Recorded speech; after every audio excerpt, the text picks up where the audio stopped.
Assalamualaikum, salam sejahtera, murid-murid sekalian. Bertemu lagi kita di dalam PDPR, Pendidikan Jasmani dan Kesihatan PJPK tahun 5.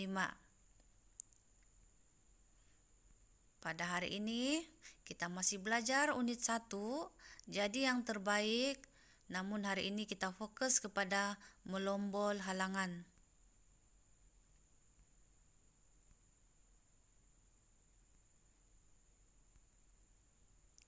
Objektif pembelajaran kita pada hari ini adalah di akhir pembelajaran, murid-murid dapat melakukan lombol kangkang dengan lakuan yang betul.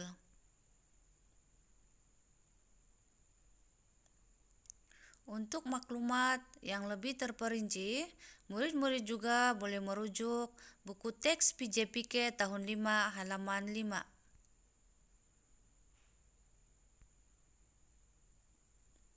Apakah maksud lombol kangkang? Baiklah murid-murid, lombol kangkang merupakan satu aktiviti yang melibatkan imbangan dinamik.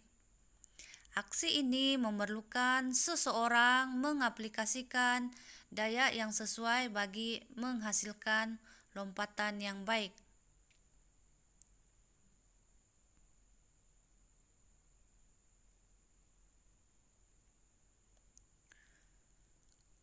Ansur maju dalam melakukan lombol kangkang ini, yang pertama tanpa menggunakan peti lombol, hanya menggunakan papan anjal.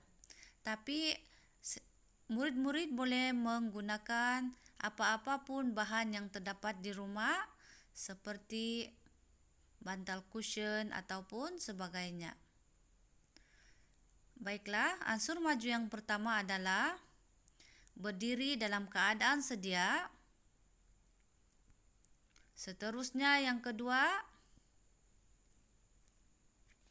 melonjak di atas papan anjal dengan menggunakan kedua-dua belah kaki. Dan yang ketiga adalah fasa pendaratan, iaitu mendarat dengan menggunakan kedua-dua belah kaki.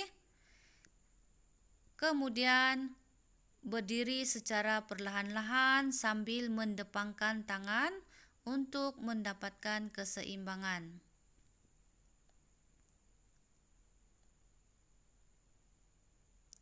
Manakala ansur maju bagi aktiviti lombol kangkang menggunakan peti lombol, hampir sama juga. Yang pertama, berdiri dalam keadaan sedia. Seterusnya yang kedua,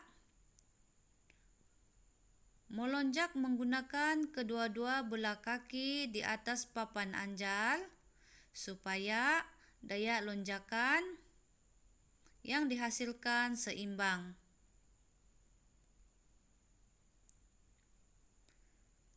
Pastikan kedudukan tangan sebagai tapak sokongan berada di atas peti lombol dan dibuka seluas bahu kaki itu.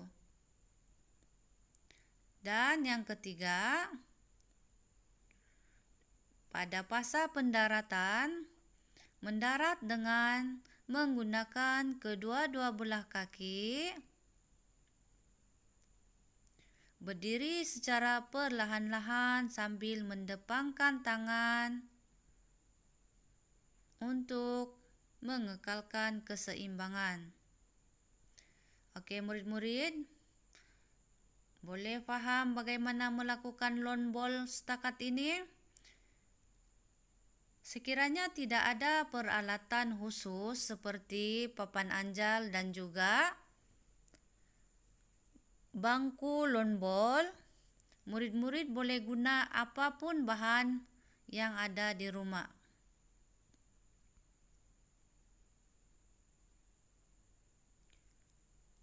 Aspek keselamatan yang perlu diambil kira ataupun perlu dititikberatkan semasa melakukan aktiviti ini adalah yang pertama, perlu fokus.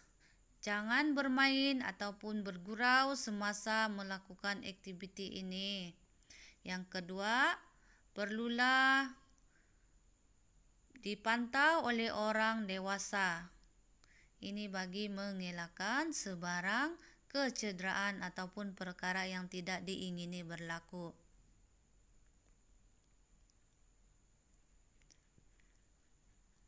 Tugasan pada hari ini, murid-murid perlu melakukan aktiviti lone ball. Lone ball tanpa alat. Dan yang kedua, lone ball menggunakan alatan. Bangku lone ball boleh diubah suai dengan menggunakan apa-apa bahan yang selamat yang ada di rumah. Kemudian seperti biasa, rakam ataupun gambar semasa kamu melakukan aktiviti tersebut dan seterusnya hantar kepada guru PJPK masing-masing. Sekian sahaja untuk kali ini. Terima kasih. Jumpa lagi pada PDPR akan datang. Assalamualaikum warahmatullahi wabarakatuh.